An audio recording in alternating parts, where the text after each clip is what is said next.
After the exciting lunch, we glad we had two energizing and passionate speakers to keep our attention riveted. I welcome Professor Vikram to share her presentation on disabled women and excluded agenda of Indian feminism with us. Ms. Yuki Gupta, would you please take the honors of introducing Madam? So I hope everybody had lunch. So it's my honor and privilege to introduce Professor Anita Ghai. Anita Ghai ma'am joined as a professor in School of Human Studies, Ambedkar University, Delhi in 2015. Before this, Professor Ghai being an associate professor in the Department of Psychology in Jesus and Mary College, University of Delhi. Her interest is in disability studies, issues of sexuality, psychology, and gender. As a former fellow at the Nehru Memorial Museum Library, T. Murthy Bhavan, ma'am has several researches as well on issues of care of disabled women and recipients. That is, their daughters providers of care and the mothers with learning towards feminist and disability theory.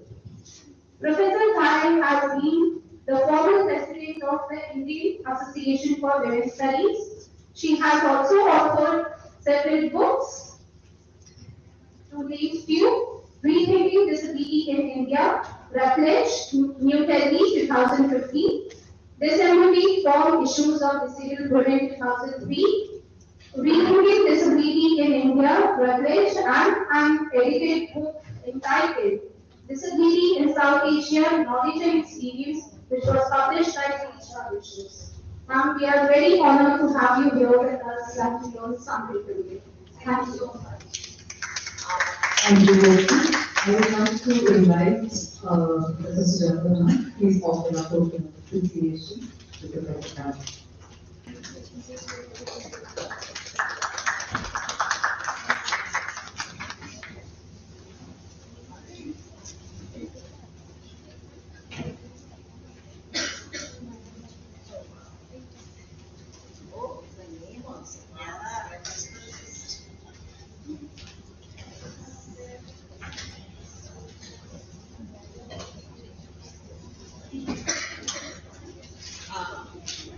My gratitude to those who have done this, and I really appreciate the teachers and the students who have worked on it.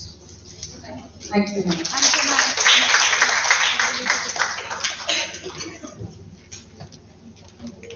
So we are equalizing it slightly. The experts have gone up and have said whatever they wanted to. Of course, you are the expert, no? So I have said whatever they had to. Now, of course, it's for the person with disability, women with disability, to be able to say something. Okay. Though, of course, most of it, because Sudeshji has been a mentor. Sudeshji can't speak. Oh, okay. Because Sudeshji has been a kind of a mentor, and I know Uditi very well. In fact, we've had 2 or 3 online interactions. Okay. So it's great to be listen to them, and thanks to them, a large chunk of portion has been done already. Now, so what am I saying, and what do I do? So I want to first of all say that I speak from an epistemic location of a person with disability. I am 64. I had polio when I was 2 years old. So I had almost about 62 years. And by chance, the love affair had only been with the doctors. So in the process, and because Sudeshji also loved me more, So there are those concerns also are there. So so this love also brought in things like, I mean, जाते जाते थोड़ा सा cancer, two open heart surgeries, and stroke. I mean, ये सब भी चलता रहता है. I mean, whatever. Because we are like love affair उनके साथ था. Because as a youngster, when like you, when I was in second year, we were moving on the road from Miranda to IB College to pay for a trip to Nepal. And suddenly I said that nobody has ever listened at me. Now today, when you all are there, I would, cry blue murder if you were to, do teasing for any of my, girls, because that would be. But at that time, it was almost like, there was a way of kind of desexualizing that, as if you were no one in that. So I'm going to do some sections from my what is called the major paper, or you can say seminal paper, that Sujata ji has highlighted in my when she wrote to me. So I'm going to start with that, but of course there will be many things that will come up, because I feel that as a woman with disability, I mean, what has been important for me is that's one part. But the other part, because I have been mentioning this when I said to Desi, chronic disability studies into my, you could say, consciousness, and I took it very seriously, So I think so. It is also to bring to you, if it makes a difference, epistemology of disability, because there has been a lot of ignorance of disability. Disability is largely understood as a concessional category. I mean, like, kya taras khage kuch karni chahiye. I mean, like, whatever is that. But they don't understand that there is a much that people with disabilities have to give to you also. I mean, in that particular sense. Like Sujata ji was very worried about the partial toilet. So today, when we went to the toilet, I went to the toilet, I organized it according to my own thing. And we never told her that I did go to the toilet, because she would have been worried unnecessarily. So because you find a way also, I mean, very thing. So I want to kind of start by saying that I must submit that at the beginning of my understanding of the issues and related questions have been predominantly influenced by my own experiences as a disabled Indian woman advocating for other disabled people in India. My initial engagement with the issue of oppression began as I negotiated my socio-cultural and political positioning as a woman in a traditional patriarchal society. I think these two words are very, very important, because we must not let go of them. These are very, very important. A close acquaintance with the developing intellectual discourse on feminism, especially in my own country, indicated how the movement that originated essentially as a response to the oppression experienced by women excluded disabled women. And that is where I want to bring in the morning. I mean, the word sisterhood never came to you. But I think because I was primarily, worked in the women's movement, and from there only, started thinking about disability also. So we used to often have this idea that we are all sisters, And yet the question that are we really sisters? Can we really match up with each other? Can we do things for each other? Yeah, and at one level, superficial, yes, we can, but it actually requires a lot more, you know. And I remember Uma Chakrabarti few years back, in fact more than 2 years back, said that, look, Anita, problem is that we've never been able to listen to their, you know, voices. So I said, yeah, that's true. But how are you going to listen to their voices if the structure is like that? Where, you know, like you said, that one, whatever you have put in, you are supposed to take it back, I mean, put it back, and you know, otherwise they were not allowing you to do that, right? Or if you could have easily brought in a wooden run. You just had to go to adapt and they would have done it in a kind of 20, I think, minutes or something like that, you know. And I'm sure Neetu would have gladly said that, you know. So I think that is something which came up where I realized that as one grew older, one realized that it was not only the feminist movement, but at that time, Javed, whom I loved, and every year I put in a obituary, because we were more like siblings, but we used to fight a lot, you know.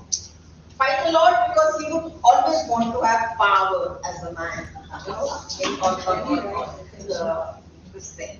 While we were this thing. And I found that, you know, his things that were there, they were that, you know, seminars in the 5 stars, you know, and whatever is happening, all in either Habitat, IIC, or whatever.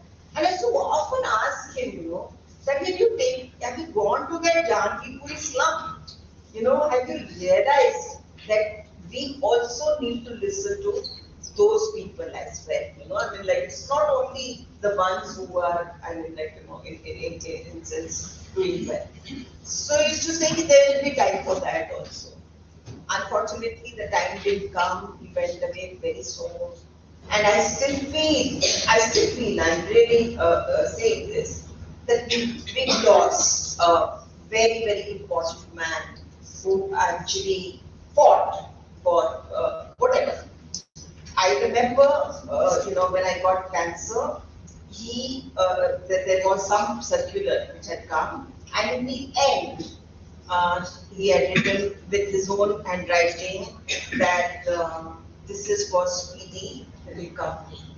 So I could kind of see that it was not as if he was only listening at one person, but he was listening at many, many, you know, different people in that sense. When it comes to women, you know, I'm going to take, because it will take too much time if I was to kind of go to the history. So I'm going to pick a few examples, which I don't think have been taken up in the seminar, but I think I must highlight them. Of course, Vibhuti ji and Sudesh ji have given a very, very detailed version of, you know, all issues that were in women with disabilities.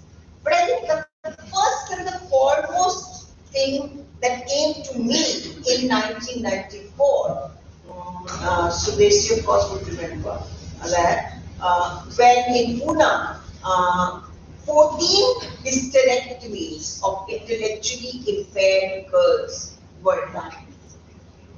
It was a national news, and at that time, I think the women woke up. I mean, women movement woke up also this thing.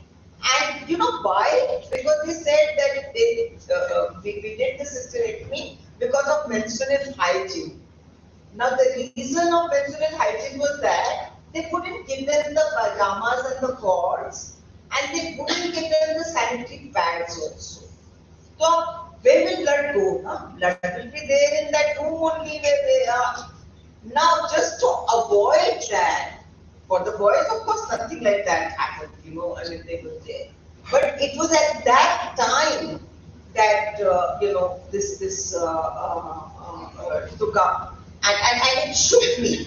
And I think I shifted, from, let me say, women's movement to, issues of women with disabilities at that time. I'm talking about. Not that I was not aware of it earlier.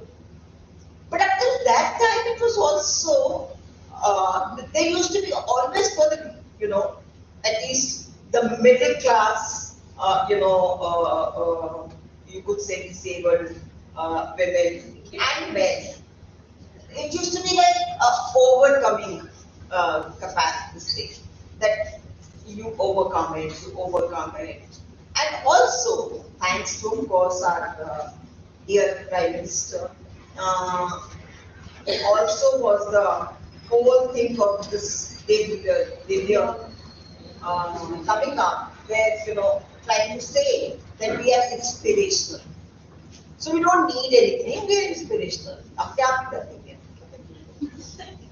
And of course, the sector took very negatively, was very negative at that time to this thing.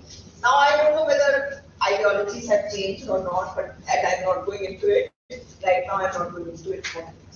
But when this happened, even now when a mother calls me up and says that, Anita, I'm going to get a hysterectomy done for my daughter, I often say, what is the question? Why you want it? Now, one thing which you all must understand, and I'm really talking to the youngsters now, that somewhere they don't get support. That you have to understand. Even many of them, the husbands also leave them, because they can't cope with the, disabled children. So they do that.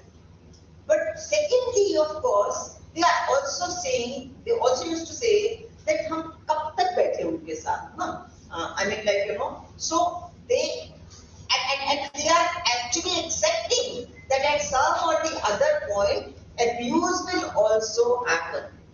So the child might also, the girl might also become pregnant, and then I would have to take care of two persons rather than one.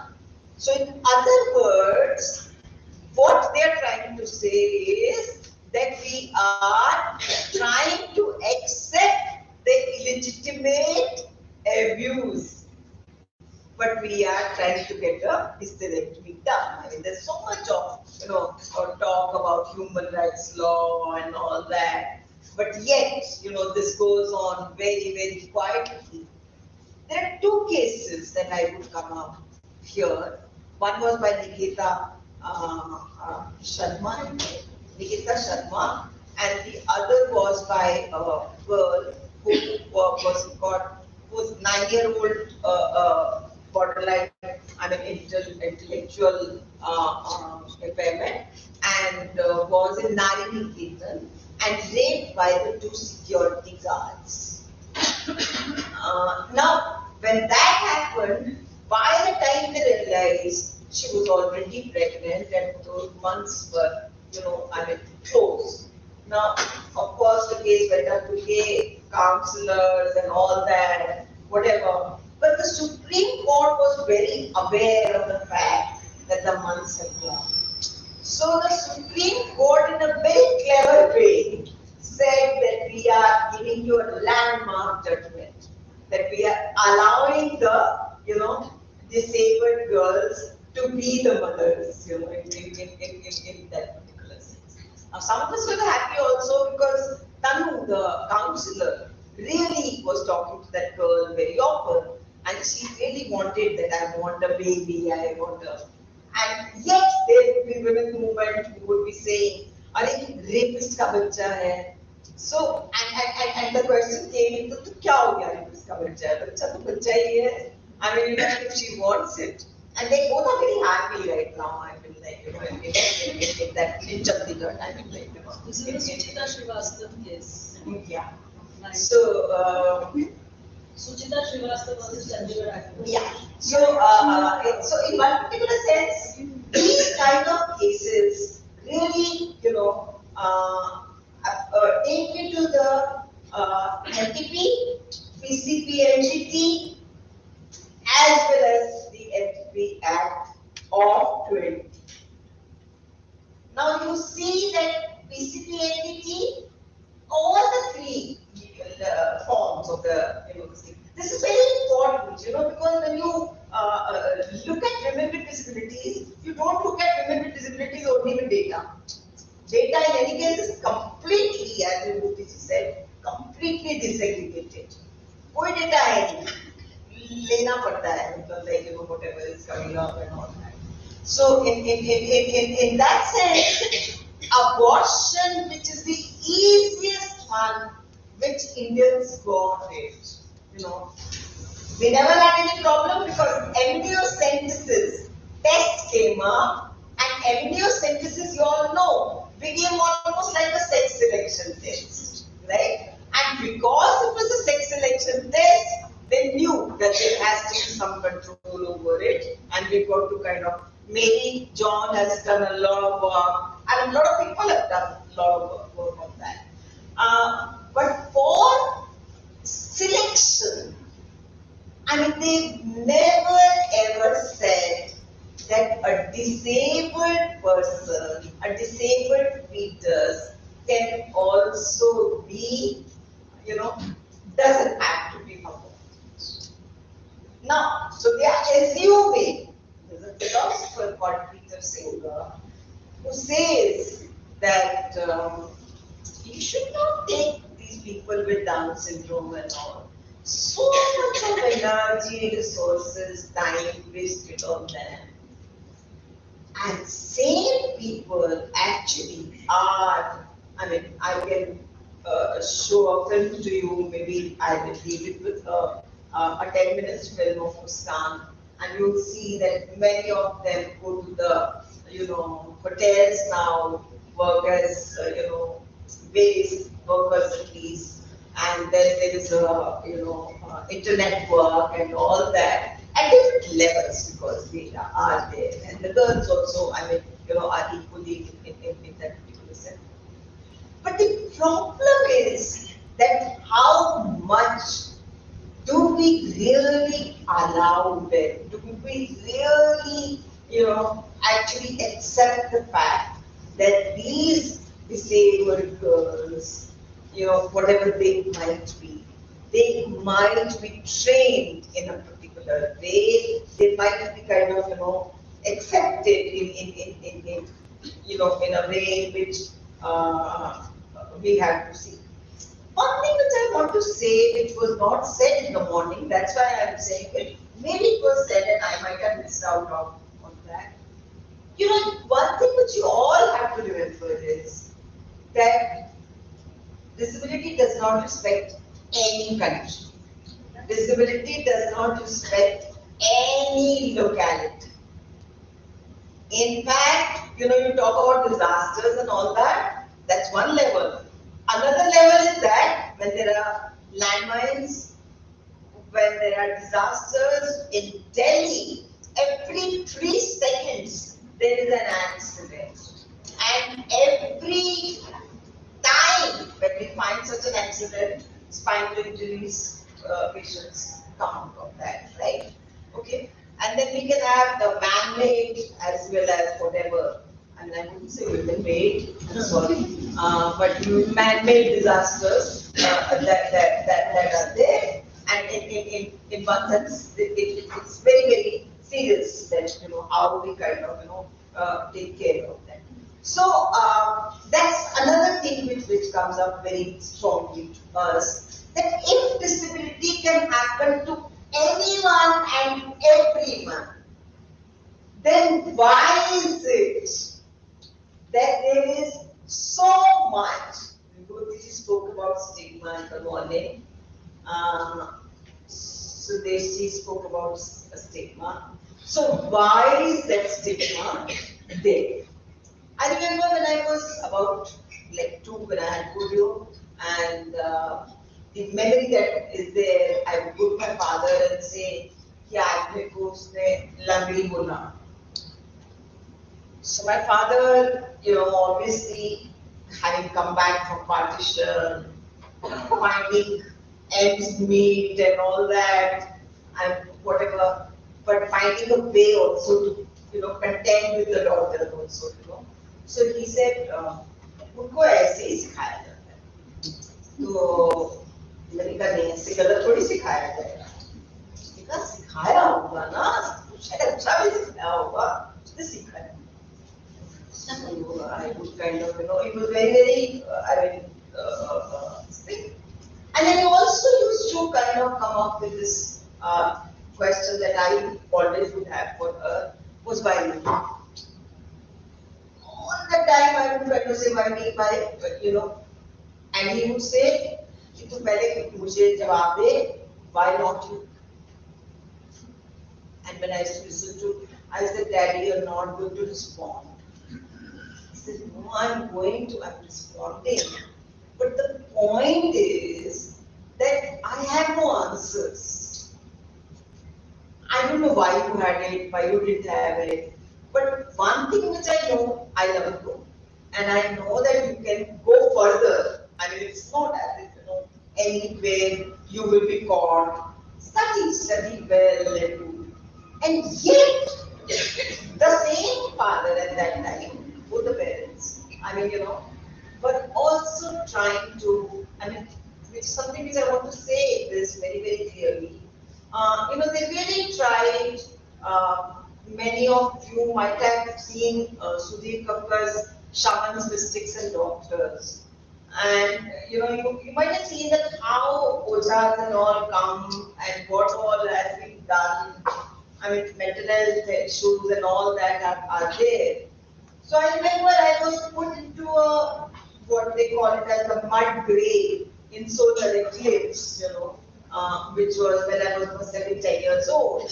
And I cried, and my mother was reading Gita while looking at, the sun, and his retina got burned, her retina got burned, and I felt always guilty that because of me, my mother had to go through it. While I was doing this, in 2009, doing my research in Tirumurti, I found that South India had reported in the headlines that same children were sent into the mud graves and whatever.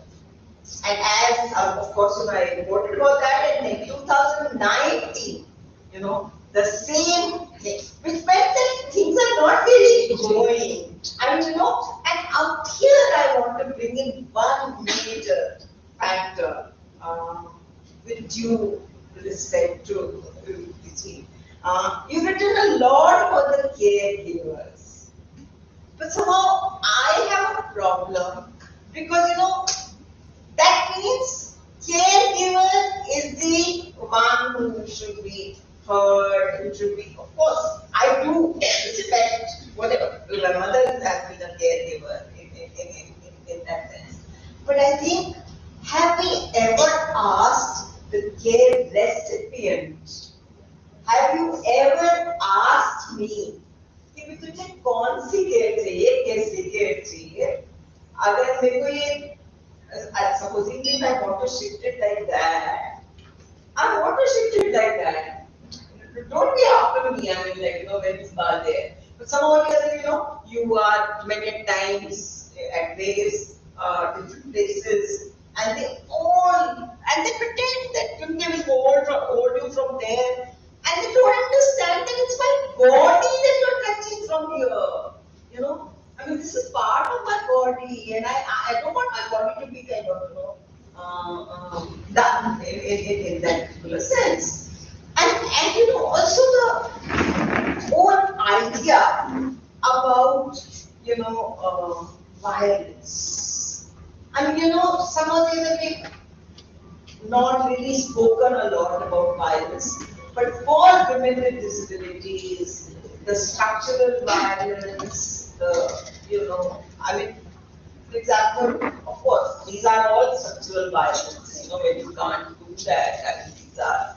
But along with that, the violence is where, I will just give you an example, where a woman who's, married because the other guy who is, a disabled person and is rich, so the poor girl is married to this, this is often a very, very usual thing.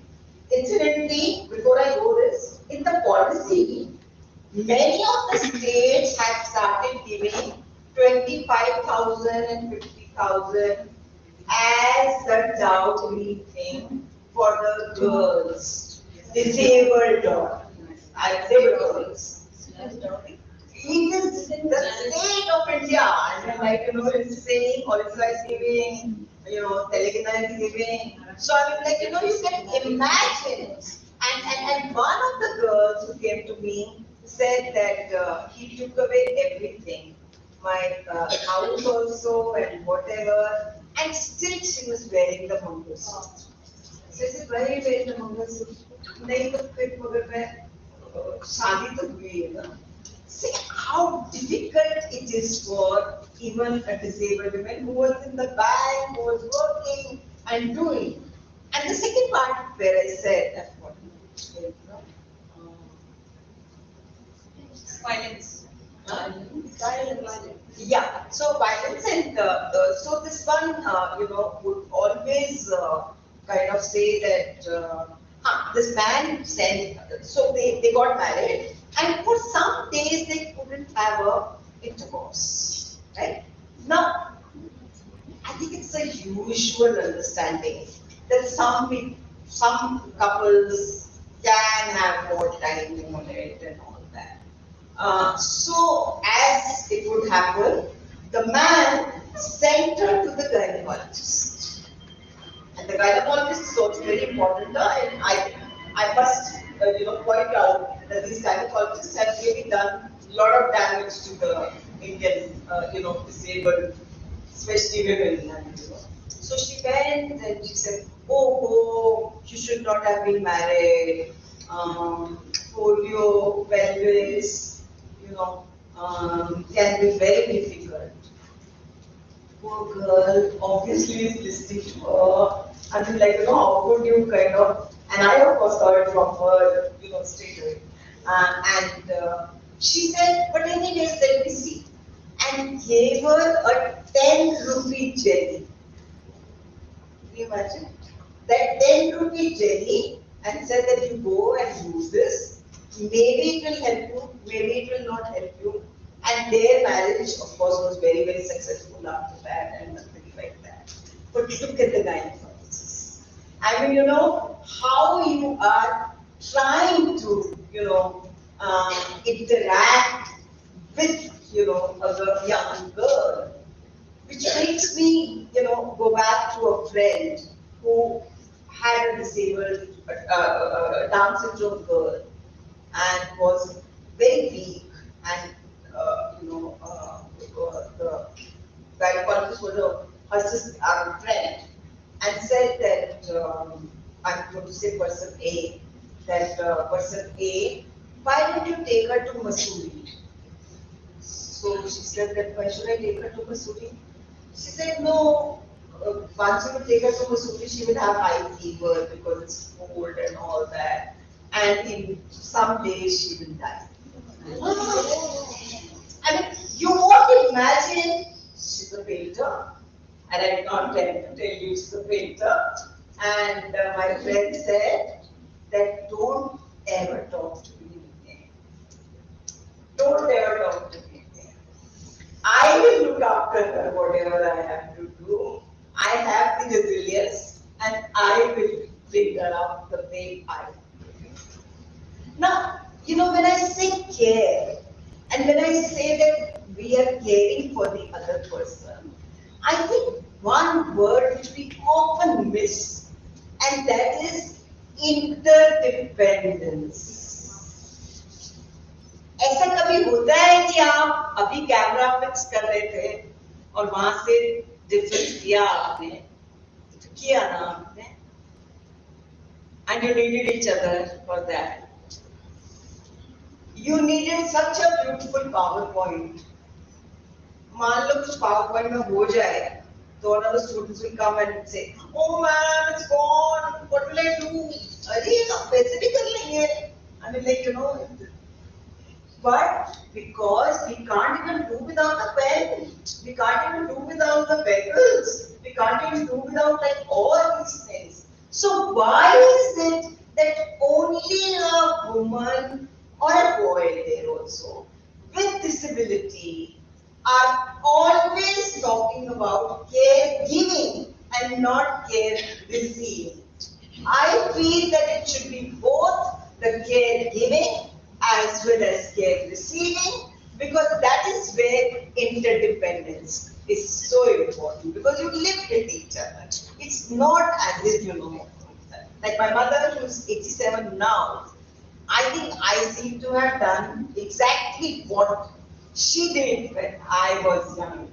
And she says, "Jab सारे काम तेरे पे आ जाते हैं." So मैंने कहा, yeah, because I mean, like they say, no, you give and you get whatever is there.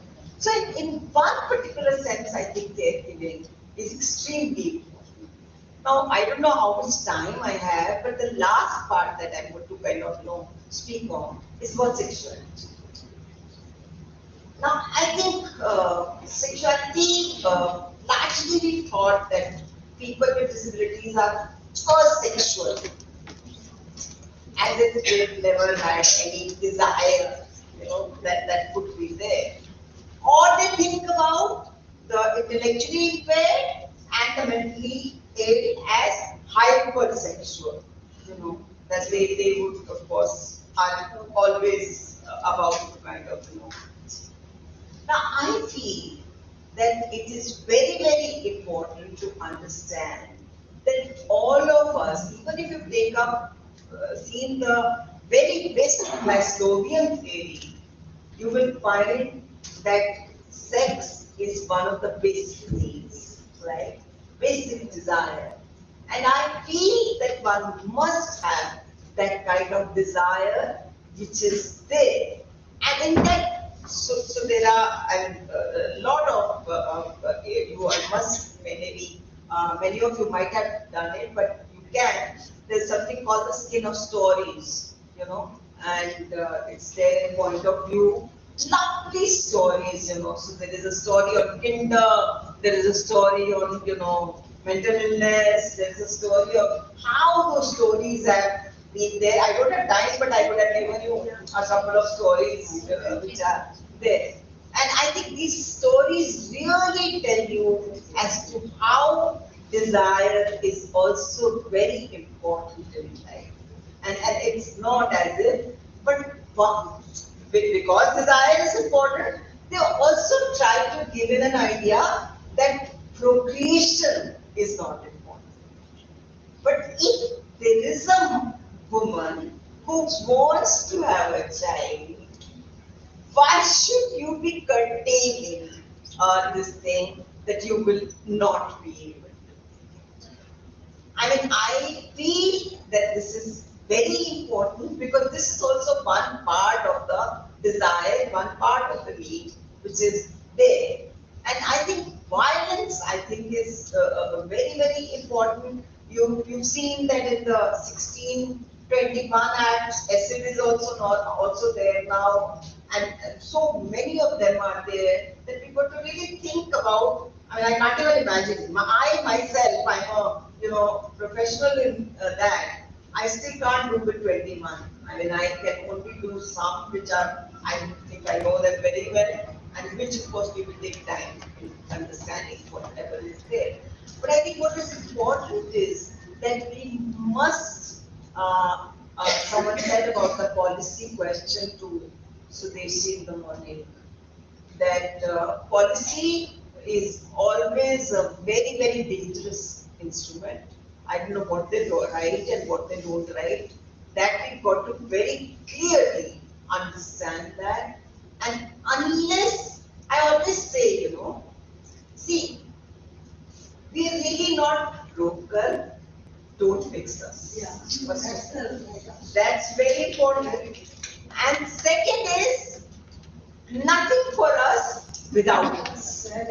I think that's something which is very, very important. But more important than that, I'm going to end with my father's quote. And he used to say, I don't know how you will understand Hindi, but I will translate it.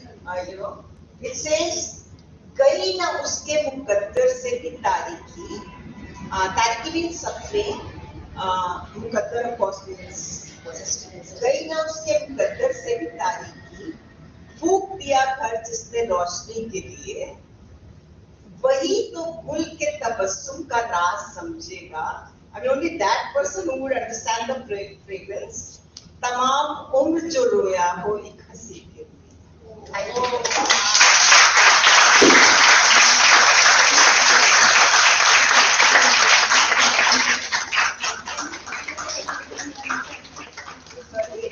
What I am saying, Anita touch. Okay. There are questions. There are. Can you translate a bit of? Yeah. Yes. Yeah, I will. It means very comfortable. No, I will do that. It means that basically from your luck, you can do whatever you are doing, and you've tried also for everything, whatever is there, and you are wanting that fragrance. But it's only that if you are looking for one smile that is there, and if it comes for you, then it comes when you have done all this. Otherwise, it will be suffering.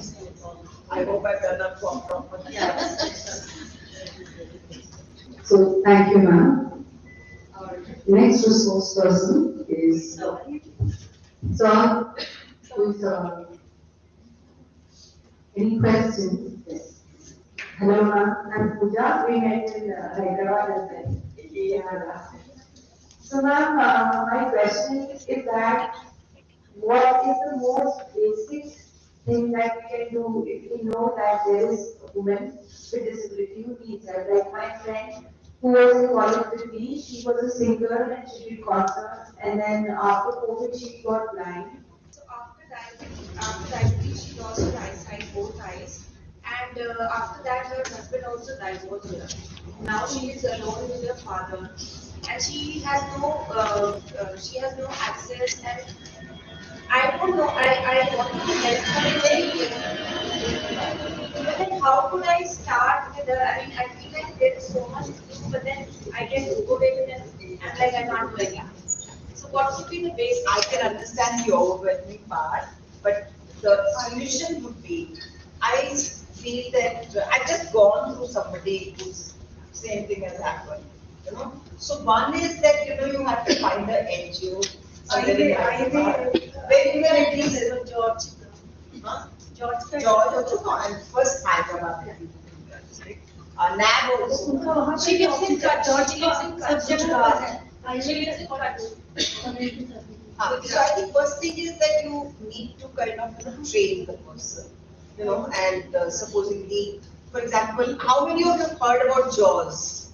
JAWS is a software which is used in the library, in the laptop, and you can, brain also can be done, but that is also there. Hyderabad, of course, is JAWS would be there. And secondly, what we have to do is we have to try and get her a job, something, And for that job, we need to first give her, train her in a particular way. Now in Delhi, there are many 3-4 places like George. But IVN has got many sites because at home getting. Yeah. Exactly. So basically, can send you, and I can also send you. But you talk to them, and one of them who's done her course now. So what we've done is we've done that. How can she control her house? Yeah. So that particular part we've done by sending her there. Khalsa was there, so Khalsa ke paas unhone kara hai. And that would be a very good idea of kind of and also more important, I would say, is listening to her. Because when you don't listen to her, then that means you are only telling her, ye kar le, ye kar le, ye kar le, ye kar le. But first try and find out and look, I'm a psychologist and I'm a human being and I've lost a father. So I'll tell you one thing, that grief is there, of course, but we must mourn as much as we can. And sometimes we try and tell them, don't mourn, don't do this, don't do that. Don't do it, it's not like one must mourn whatever one can. So if you are there and if you can form a small group so that you can, or even if telephone may you call to her every day or whatever, at least that think that you are there and I mean whatever she wants to say, you can listen to her. That I think part will be. And you can write my email. I mean, every time I will definitely, I'm not saying I will have all the answers, but yeah, some of the answers because one will, also try to point it from others also. This Shalini also in us, you can write to her also. I mean, I will give you they're there on the Facebook also, so you can always do that. Thank you much. You're welcome. Hello, good evening, ma'am. My name is Leela Swami, and one of my friends has daughter who is completely Down syndrome. And I remember once she had asked me to get baptism water. कहीं ना मुझसे मांगने था कि शायद वो अपनी बच्ची को baptism मांगने की लायक हो शायद वो उसकी disability कुछ percentage से कम हो गई. And I remember when the girl was born, I think third day she was directed. Diagnosed she's a Down syndrome child, and the mother had a very, very tough time. Now she's in Delhi, and she's a very able person, and recently she's trying to cope up with the situation. And this is her second daughter. First daughter is absolutely normal. The second one is with a Down syndrome. Muscular dystrophy. No, not muscular dystrophy. Yeah, exactly. Yeah, because that is hereditary. So you have to try not to put them like, whatever. Father's sons were there, no? Sons or no? These are the daughters. The younger one is yeah, and I think the saddest part is because they can go on deteriorating as they grow older, and also death also happens very soon. I mean, like in that muscular dystrophy. But I think what we can do is to, of course, find out whatever the best can be done in spinal injury school. If they're in Delhi, then in Basantpur there is a hospital, and all. So that can be done. But it can be very, very distinct. But once again, I know many people who are there. So if you also give that particular person a possibility of talking to them, talking to each other, because then they think I mean, it's as if a friendship can develop between. Is it possible to tell kind of?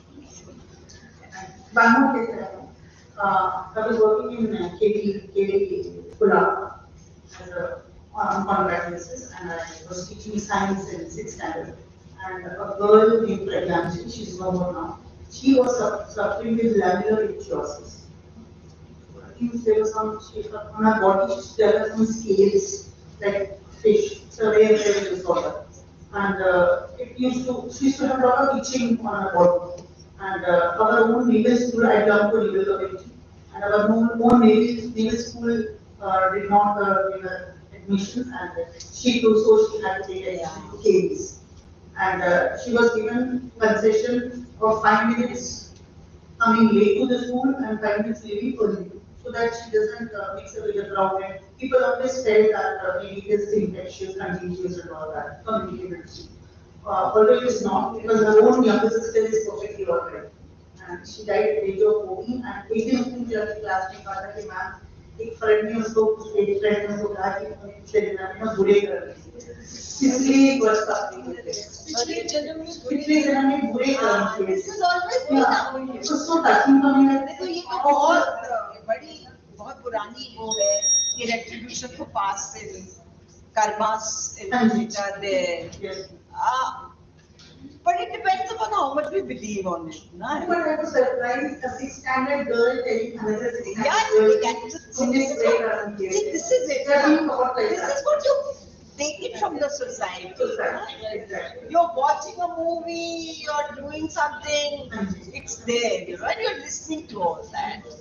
So it's there. I mean, like, it's not very surprising. How to cope with such things, you know, we believe that karma, पिछले जन्म का, वो सब भी हम believe करते ही हैं। And somewhere we need to kind of, you know, deconstruct those, you know, issues which are there.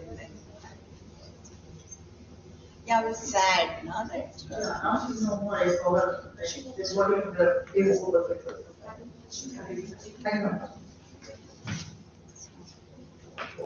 I'm so sorry to see that things have not really changed much because I was the mother of a child with problems. And it's very difficult for me to share. But yeah, like, you know, I was told that when it was everybody is your path of karma, do this, do that. And I never believed in it when I didn't do it. I got Dr. Black from the family. And also, people, she was a lower grade baby. She had high fever, blood barrier was broken, and she became spastic. Thing was bad. And then she was deteriorating, and still the world said, no, she's a late bloomer. You know, don't worry about her, you know.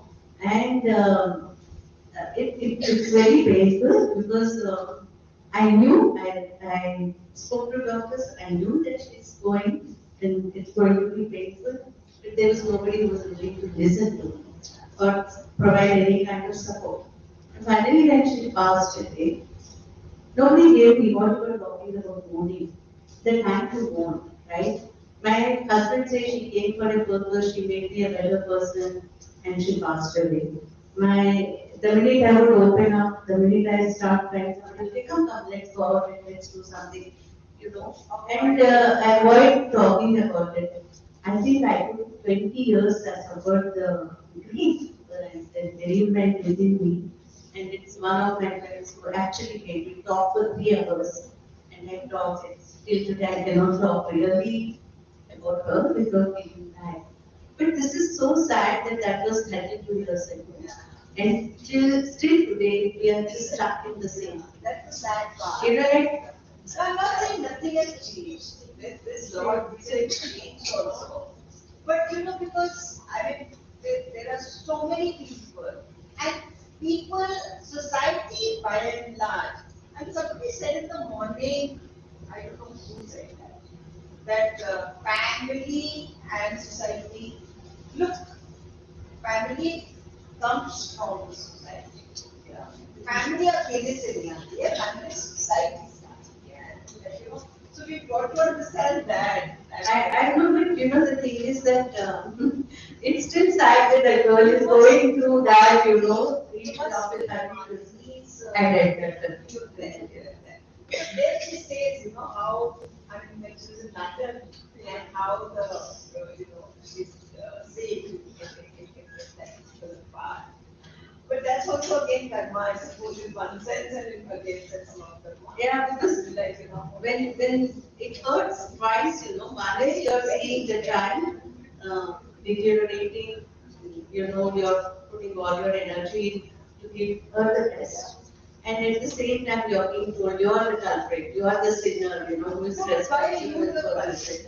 Yeah. But it does happen. Yeah, but the kind of pleasure that they get is really. He also could have been the mother could have been the culprit. Stephen Hawking went on to become a. The morning I said the thesis which I was referring to. It is on mothers of children with disabilities. Autism spectrum. उसमें डाला है, and it was only for this reason. I have never seen Because when we say image, for me, it's not about the gender only. It is also the type of expectations, the sentiments, the mother's response, all those characteristics which we put feminine, I take it with lot of pride. Am I right? So that thesis I value like anything is the yes, sterile. Only for these reasons we understand say how Anita felt about it, but what her mother went through that. And whether it was a single journey, it was a her father was there or not. So that's what I was saying in the morning. When we talk about on these issues, when you take up researches, take it in a larger context and not like this. That time has gone. We don't need advocacy. Now we need more action and evidence to make strategies and interventions. Like I Not our at the perception. time of COVID, at the time of COVID, I have made who's 28 years old. So, at completion income, now I can work, but I can't work beyond the 50 hours. So I said, what to do? Now, but the only thing is because we were given into action, so I just wrote to the Delhi, one letter, 2 letters, 3, so they literally gave school. So then finally he said that, no, I was not here on this list, I'm sorry, I'm going to change the pass and I'm going to give you the pass, which is like, So I said, listen, I don't want her every day, twice, once, in 2 days if she can come, I will. But I also want her to be safe also. And then the police goes and does that, so that also is. But they did. And then, Delhi itself, they made a group through which they would kind of give us groceries and things like that. So what I feel is that, like this is ambassadors, like people who youngsters who want to work, and then they have these questions as to what we can do for them. It is what you can do. You can do that, you can be with them, and you can listen to them, and you can create, some sort of movement. It's very good. Nice note. Thank you. Yes.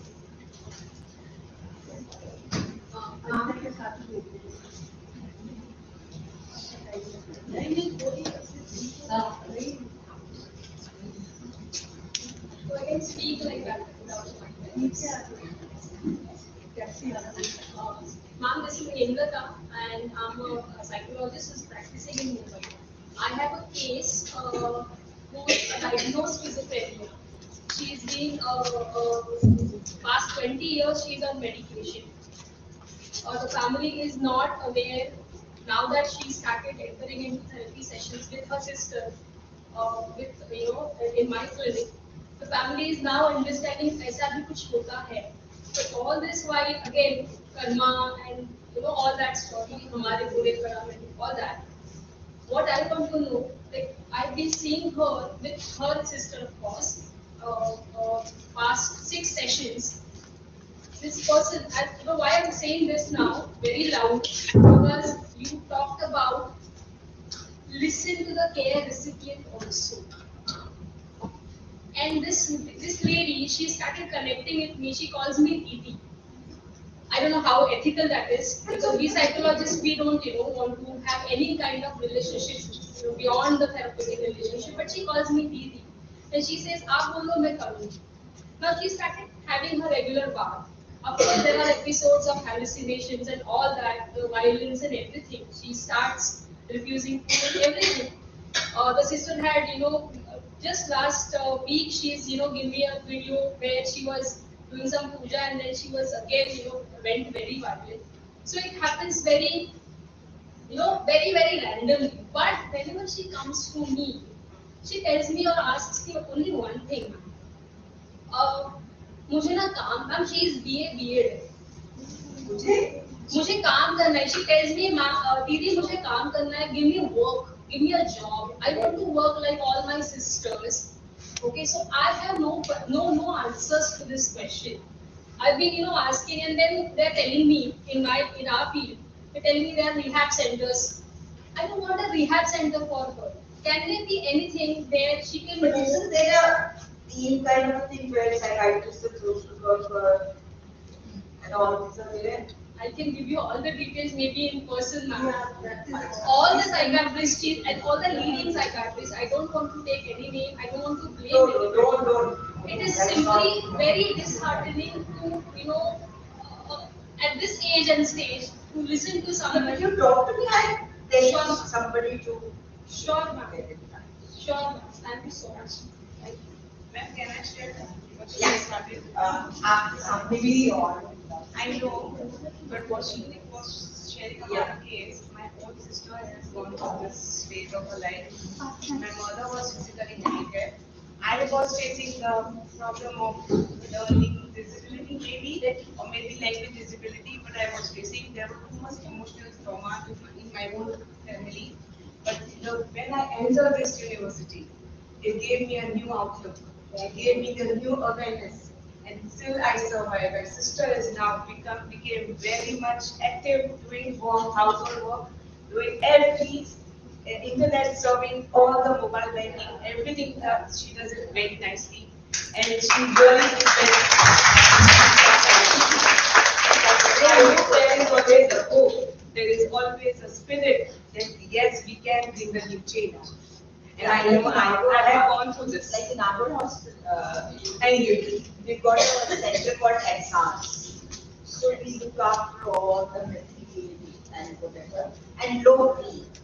That is something very, very important for us, because people can't really afford.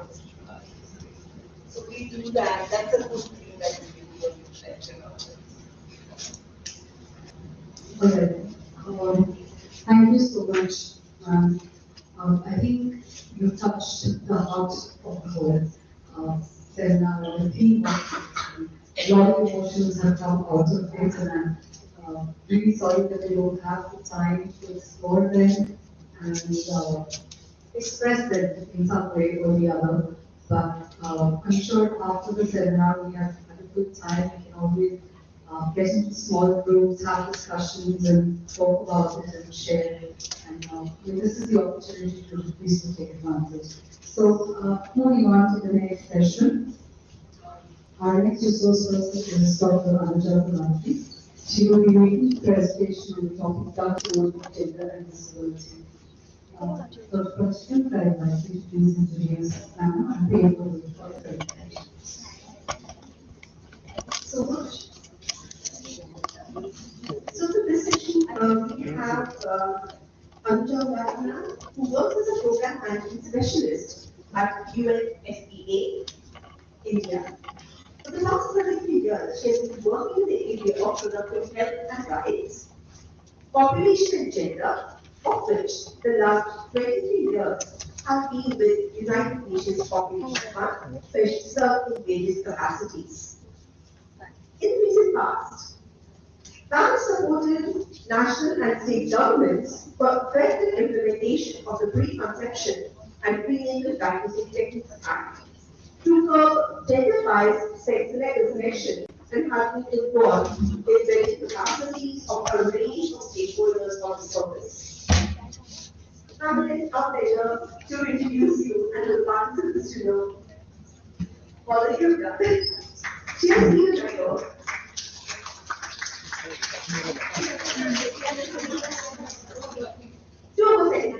So she has been a member of committees constituted by the government of Maharashtra.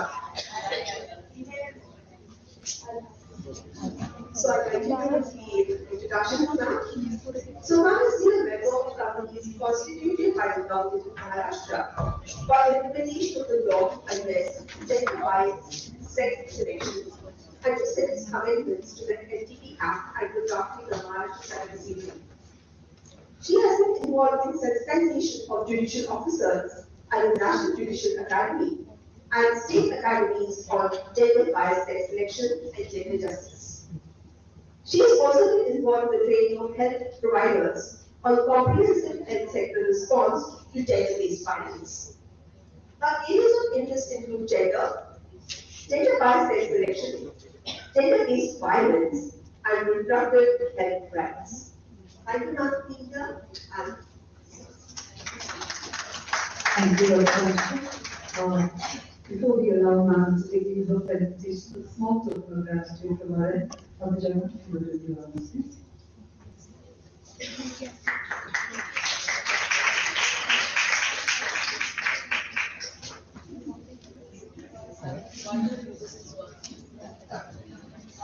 Good afternoon, everybody.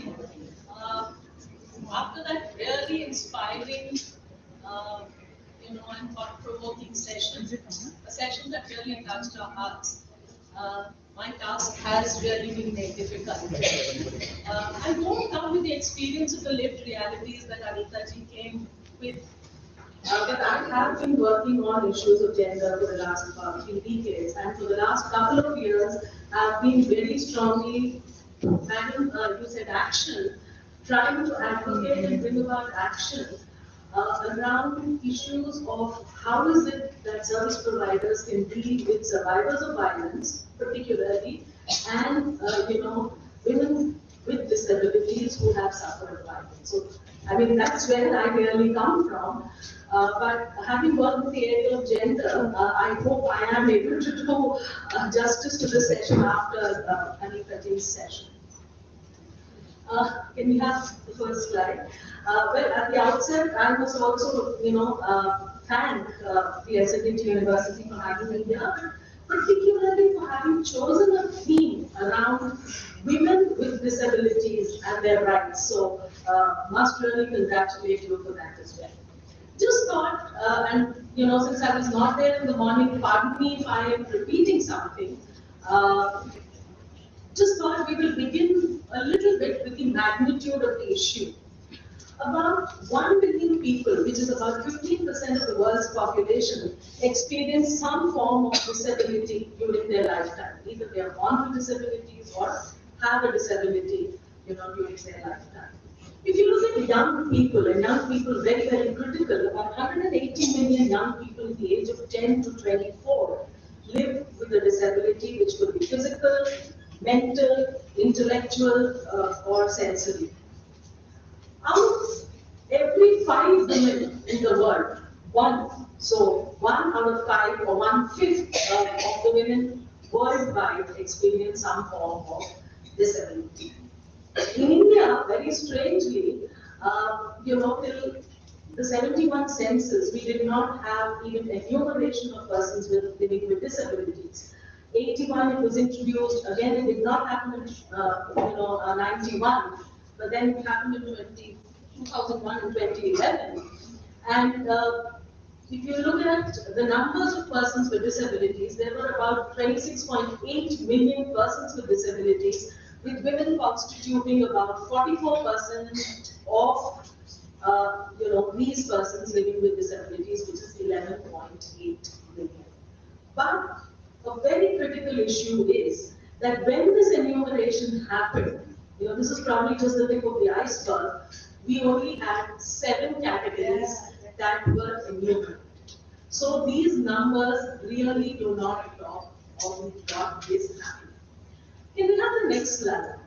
I just thought that before we go on to, talking of gender and disability, let us first spend a minute on viewing disability, and I'm sure, you have discussed it, but like I said, pardon me if I'm repeating something. Just, putting here that the disability rights movement in India has been fraught with a lot of struggle. If you look at the 70s and the 80s, and taking on from the experiences of what many of you said, persons with disabilities were really considered an outcast. ये तो एक liability है, बोझ है, कर्म से जुड़ा हुआ चीज है. It's a sin you must have committed because of which you have this. They faced a lot of discrimination. They faced a lot of violence. They faced a lot of abuse, and family was the only support system. It was in the early 80s when the UN actually declared, the decade for persons with disabilities between 82 and 1993, that some attention was given to this entire issue. And even in India, it was in 86 that we started the Rehabilitation Council of India. In 87, we had the Act for Mental Health, the Mental Health Act. So things started moving there. Even though we had the Mental Health Act, one point is that persons with intellectual disabilities continued to be institutionalized. They continued to live in, mental asylums, what was called then, and the conditions there were extremely, extremely terrible. In the 90s, what happened was that persons with disabilities themselves started advocating for their rights. And there was a huge change when the Persons with Disability Act actually came out in 95. And when this act came out, it talked of a 3% reservation in educational institutions. It talked of reservation in government jobs. It also talked of non-discrimination, affirmative action, early detection, etc., etc. But it was not until 2006, when the United Nations Convention on Rights of Persons with Disability came out, that the entire perception about persons with disabilities, saw a paradigm change or saw a shift. And what did the UN Convention or UNCRPD actually say? It said that disability is not impairment. So it moved away from the model of impairment to talking of a social model that addressed societal, institutional, and attitudinal barriers. So it said, yes, you may have an impairment, but disability is, if you have these barriers and you're not able to live life on an equal basis with people without, or like people without disabilities. Also, there was a huge shift from a philanthropic model to a rights-based model, which actually focused on inclusion, dignity, and equality. So this was a huge paradigm shift that we saw after UNCRPD. And India, which was a signatory, was also amongst the first few countries to have ratified this convention in 2007. And between 2007 and 2016, there was a lot that happened. I don't want to go into it. Still, we had the Rights of Persons with Disability Act, which came out. And how to define a person with disability was also, yes, it could be a person with physical, mental, intellectual, or sensory impairment, but how in interaction with barriers, these impairments hinder, and I've taken the liberty of adding his or her. Most of our acts don't include the word her. His or her effective participation in society equally with others. So this is all about how we view disability or where we are in the entire disability movement or disability rights movement. The next slide, please. How do we view gender? Gender is a social construct, and I'm sure we all know about it, but just to be on the same platform, norms, behaviors, expectations, roles for men and women in society are prescribed. And because these roles are prescribed, men are in more productive roles, women in reproductive, repetitive, unproductive roles, because of which they have lesser access to resources, decision making, mobility, productive assets, all of that. And because this is the case, there is a power imbalance, and women are in subordinate positions. And gender norms, are also, which are also derived from gender, are very, very hierarchical. They privilege what is masculine over that which is feminine. And they also reinforce the power relations in our society. And I would like to mention here that it is these gender norms that underpin behaviors that prevent women with disabilities to access services which can improve their health, help them realize their rights, and also safeguard their dignity. I would also go on to add that it is these discriminatory social and gender norms that deem women and girls with disabilities as being incapable of taking their own decisions. Something that Anita ji very elaborately talked about.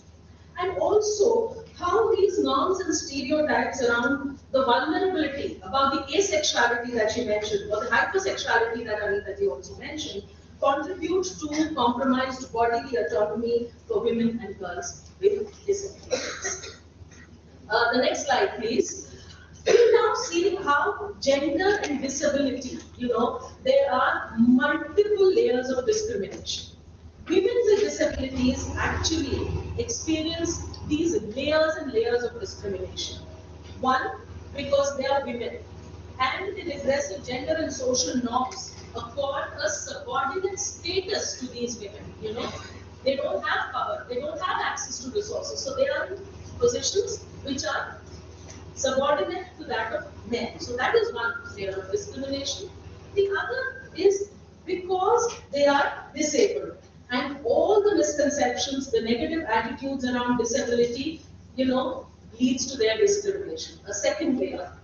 The third layer is, they are women, they are with disabilities, and because they are women with disabilities. So that's another layer that gets added.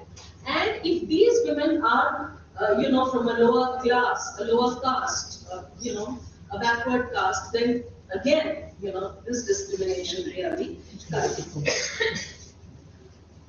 completely gets compounded by caste, class, religion also in many, many cases. If we have the next slide. So women with disabilities actually, I would say, are one, doubly, because you said it's a double-edged sword, I would doubly, but I would feel there are multiple layers and differently marginalized. The rights, dignity, autonomy, agency of women with disabilities is completely disregarded, because of which, all kinds of discrimination happens with them. What are these kinds of discrimination? They're more likely to face violence and disability-specific abuse. While they're more likely to face violence, they are less likely to have full and equal access to services, to address the violence that they are facing. Also, this whole concept that Anita ji talked about, desexualization of women and girls with disability has contributed to the lack of access to sexual and reproductive health information and services, including menstrual health and hygiene management. Again, something that she mentioned. I would also say that norms and stereotypes around being a woman and around being a woman with disability further compromise, access of women and girls with disability to support services. Whether it is a reasonable accommodation for anything, various kinds of services. And, persons with disabilities in general and women in particularly are more vulnerable during a humanitarian crisis, or when disasters strike. Why are they vulnerable? One, because they have a disability, which is very, very normal. But also because all our disaster response and recovery efforts are very, very poorly planned and do not cater to the diverse needs of persons with disabilities. So I think these are the four broad areas that I would like to really touch upon. Can I have the next slide? Let's talk a little about violence, or increased incidence of violence that women and girls with disabilities really face. One thing I'd like to mention here is that women and girls with disabilities will report multiple forms of violence during their lifetime, generally. Also, they are more likely to report violence by multiple perpetrators. That's the second layer. And the third layer is that they probably continue to face violence over a longer duration as compared to women without disabilities. And if we just pause for a moment to see, who is inflicting the violence, it's very strange that violence can come from their own family members who are forced to take care of them. It could come from caregivers. So that's there. It could come from acquaintances, and it could also, like the examples that Anita ji gave of a gynecologist, it could come from service providers as well. So, range of people where they could face violence. What are the factors that increase the vulnerability of women and girls with disabilities to violence? If we were to just look at it, the first is the functional limitations that they have and the need to basically get assistance for their activities. That's one very, very critical reason that they face violence. They have a disability, they need assistance, and no, this is the previous one. You go to the previous slide, please. Go to the previous slide. Yeah. So that is one reason. The other is that persons with disabilities, especially women, they are socialized into being agreeable.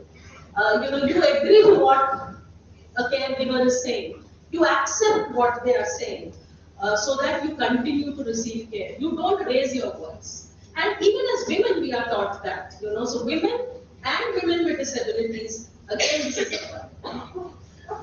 The third reason is that, and very sadly, that women with intellectual disabilities are considered easy targets for violence, especially sexual violence, because it is believed that they will not speak up, and so they are at a higher risk. And the fourth thing I feel is the structural barriers, like lack of access to resources, support systems, etc., which lead to violence against women and girls. I would also like to say, and we'll now probably go to the next slide. I'm sorry, you were on the next slide. So, women and girls with disabilities face physical, sexual, emotional, and economic violence. If you look at physical abuse, women and girls with disabilities are 2 to 4 times more likely to experience intimate partner violence.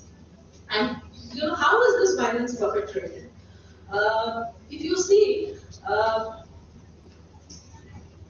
intimate partners generally try and control the behavior of women and girls with disabilities.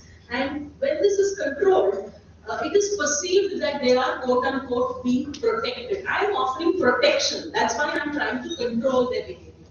Whereas it is not really protection, it is not allowing them to exercise their right to bodily autonomy. So that is one thing. Also, physical violence can take the forms of treatment in the form of administration of drugs without the consent of women with disability. It could be electric shocks, etc., that women with intellectual disabilities are given.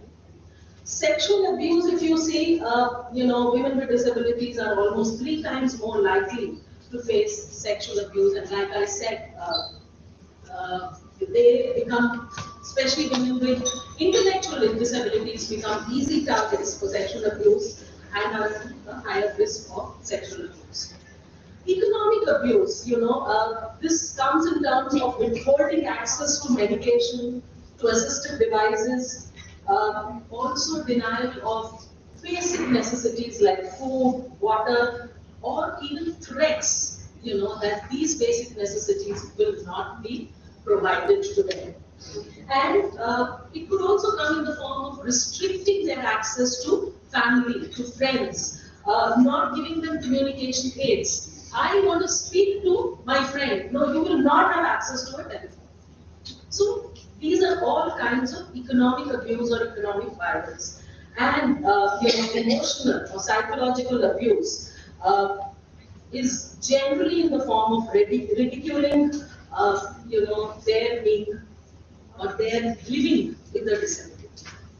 So various forms of violence that women with disabilities face. Then we have the next one, and I have, of course, cited here what the CRPD says and what are the articles of CRPD which say that women with disabilities should not be facing violence. They they should not be lived with, etc. So everywhere I try to look at that. Compromised access to sexual and reproductive health information and services is another very critical area. Like I said, I've divided my presentation into 4 broad themes. One is violence, one is compromised access to sexual and reproductive health issues. The third I said is, basic support and services, and the fourth is during humanitarian crisis. So if you look at compromised access to sexual and reproductive health, very critical is menstrual health needs of women with disabilities.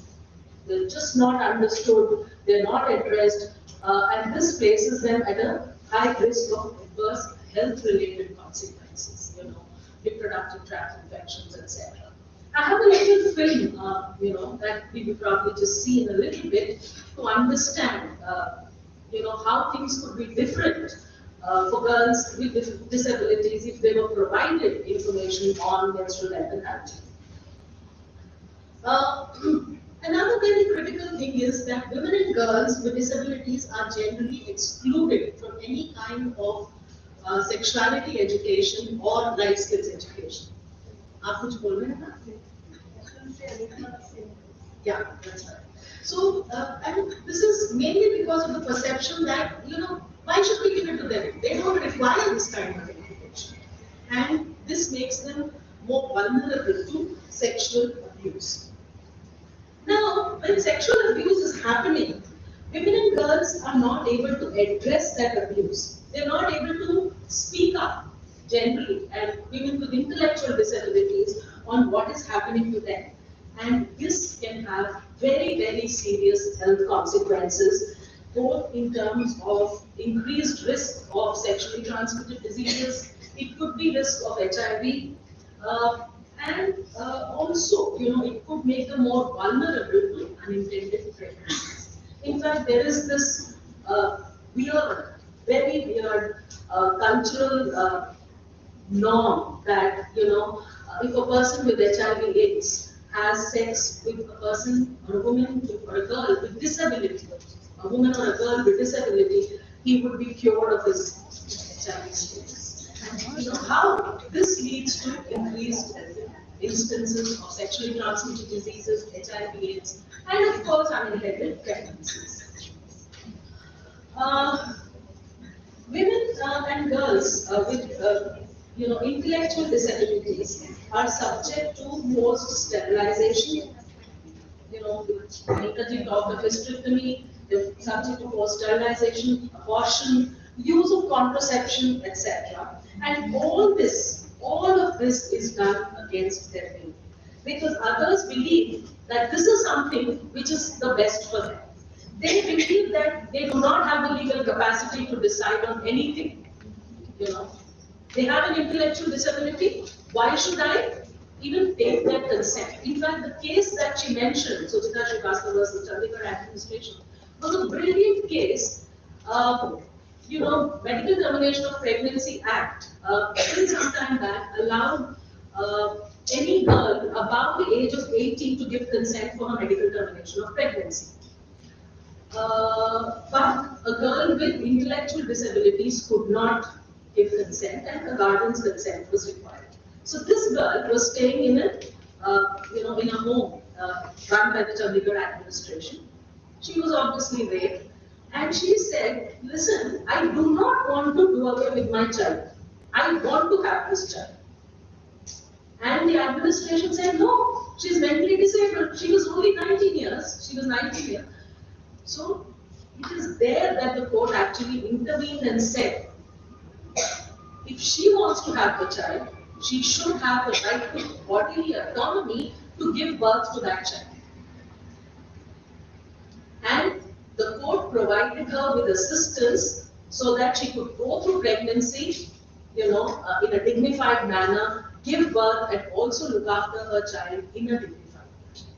So that's where the judgment was considered to be a progressive judgment. So, it's always considered that, women and girls with disabilities, especially intellectual disabilities, do not have the legal capacity. And all these, acts are considered or are undertaken without their giving consent. Consent is never, never taken. One, this goes against their reproductive rights. But also, when something like this is done, they again become easy targets for violence, especially sexual violence and sexual abuse. So that's another very, very important thing.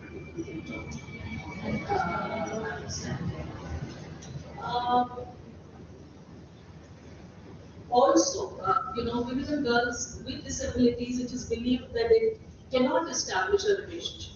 How is she going to manage a relationship?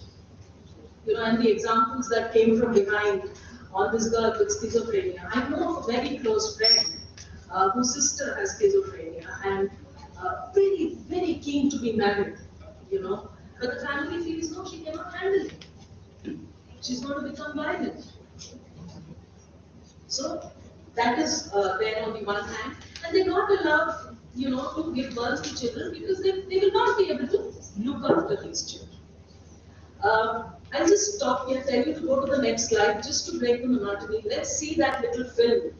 It's a 2-minute film on menstrual health and hygiene needs.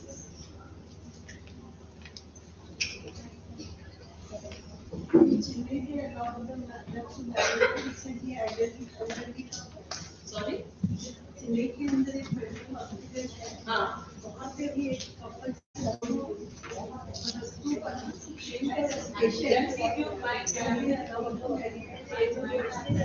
you a moment. They've been allowed to marry.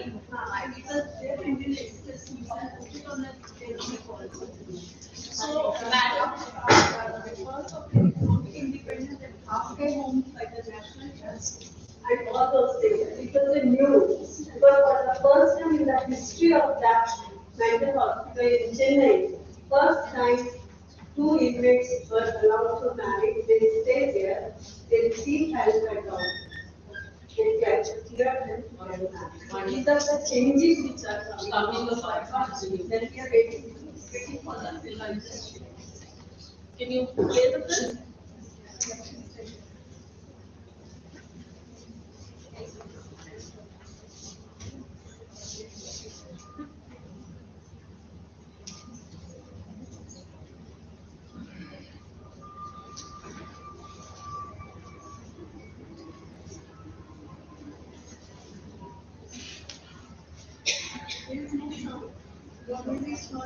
No, there is no sound in this.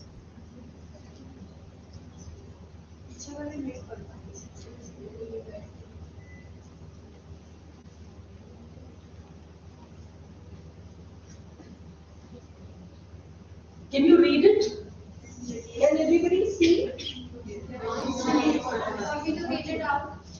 Yeah, can we read it? Should I read it out? Yeah, that should be better. Wait.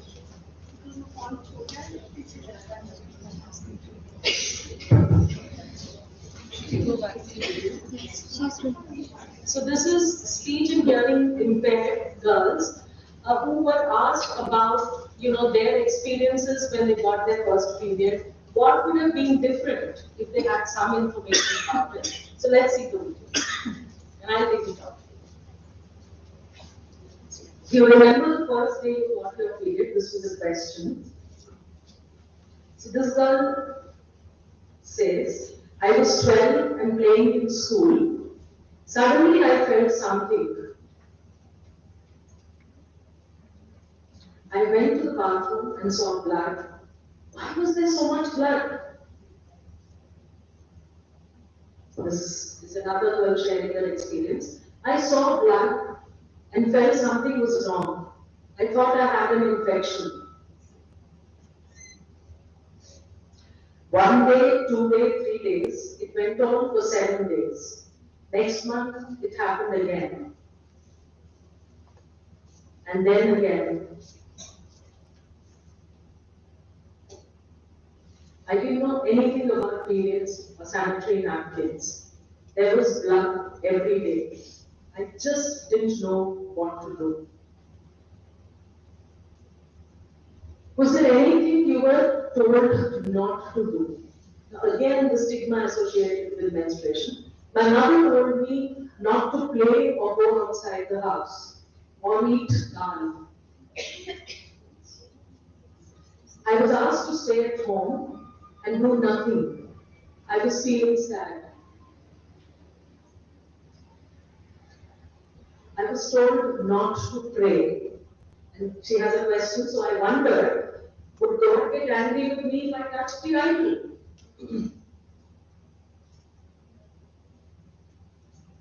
What problems do you face during your period is the third question.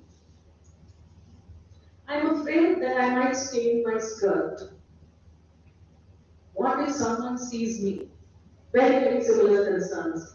Have to be very careful. I feel embarrassed. I feel very shy to buy sanitary pads on my own. So I asked my mother to get them for me.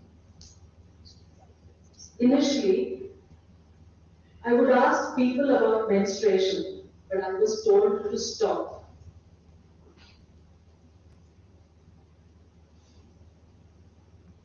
If I had known earlier about menstruation, I would have been more relaxed.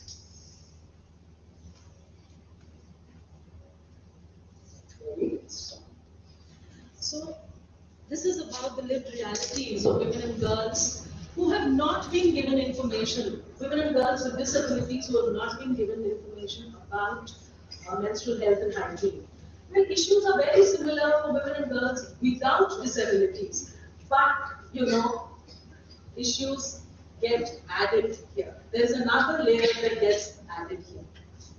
What is required is more information, education, and communication in formats that are acceptable, that are appropriate to the different needs, or the differential needs of women and girls with disabilities. We also need to create an enabling social cultural environment, for women and girls to go through menstrual health with dignity. That's something which is completely lacking. Of course, things are opening up now, things are becoming better, there's more conversation around these issues, in schools, in the media, even otherwise. In spite of this, like I said, we just feel that women and girls with disabilities do not, or girls with disabilities do not require this information. Also, they need to really have access to appropriate and safe menstrual absorption products, sanitary napkins, if they can be adapted a little more, if the flaps are a little bigger so that they can easily, use them and things like that. So there's a lot of research that needs to really go into this. We now come to the third broad issue, and something that I've been mentioning.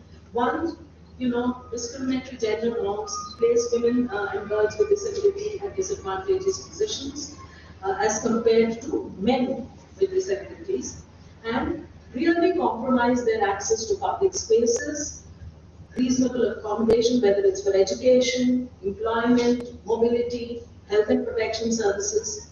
Also, there is a discrimination in accessing assistive devices and denial of assistance and legal capacity to take life decisions. Very, very important. This is something that is really compromised. The next one, please. Well, talking about compromised access to protection and other services during humanitarian crises. We've discussed that very briefly, but women and girls with disabilities are far more at risk during any humanitarian crisis. This is because currently, and I was there in Kerala to do the post-disaster needs assessment. The current humanitarian assistance does not cater to or is not designed and delivered in an inclusive manner. When we spoke to persons with disabilities, and here I'm making a general statement, not just women with disabilities and elderly women, those were the two categories I really looked into. They said that, the floods happened, they did not even get information, they lost their assistive devices, and they were probably the last to be evacuated from their homes and taken into camps. The other very critical thing is that women with disabilities are at increased risk of violence during crisis situations. When they get evacuated into camps, they probably have to exchange their sex for basic needs like food, water, etc., which is there with women in general, in campsites, etc. But it gets exacerbated for women with disabilities.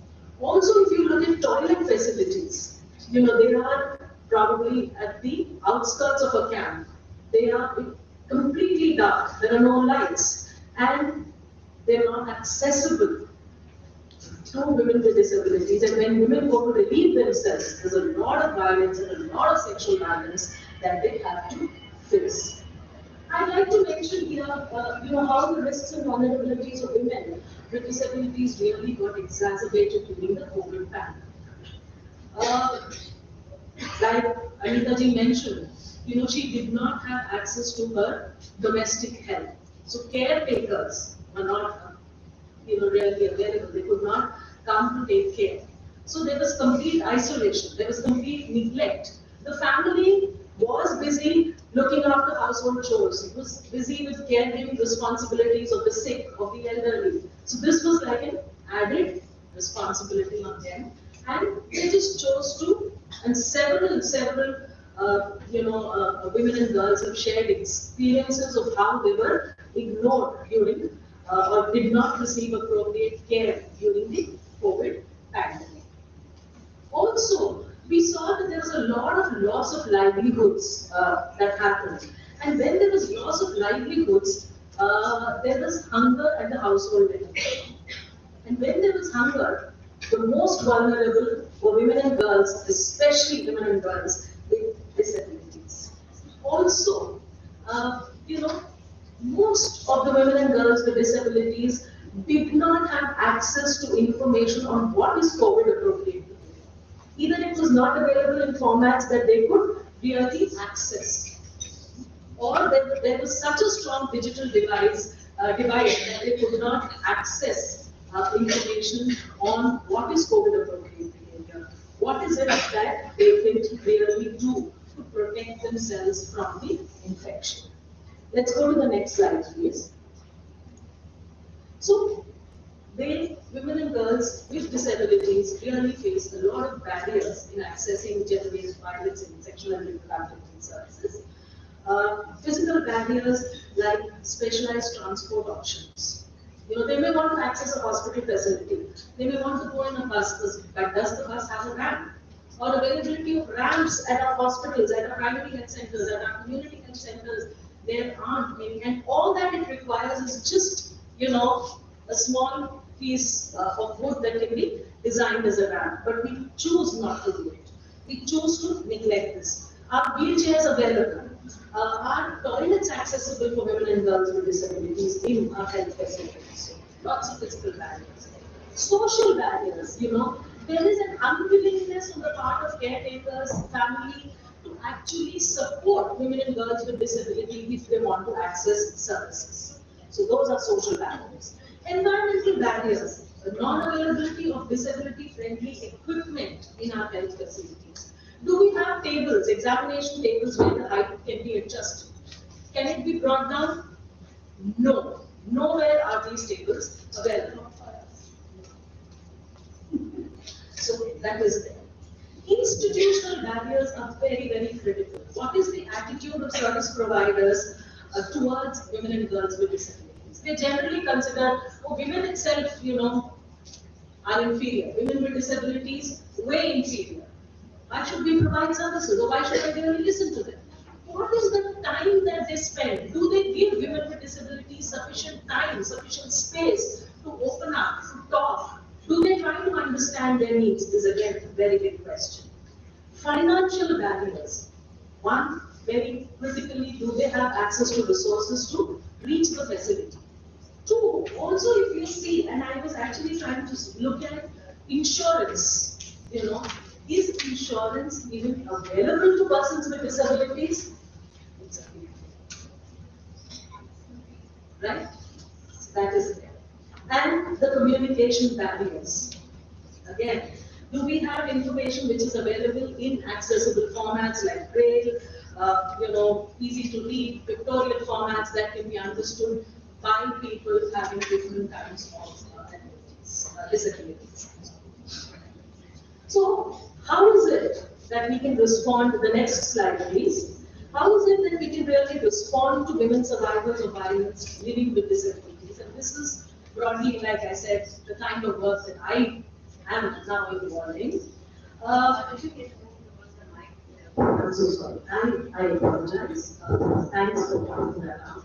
So first is, do not assume that a woman with disability will not be able to provide history or give consent. It is very, very critical that a woman with disability who's faced violence, specifically if it is sexual violence, and we know that they are at a 3 times more risk of facing sexual violence, and in some cases during humanitarian crisis, almost 9 to 10 times more at a risk of facing sexual violence. So we need to be very, very careful about taking history. Let it be history that they give. We should never assume that they're not able to give history and they're not able to give consent. Informed consent. Free consent should be taken from all women, including women with intellectual disabilities. All that is required is to give them time, to give them space to open up, to talk, and,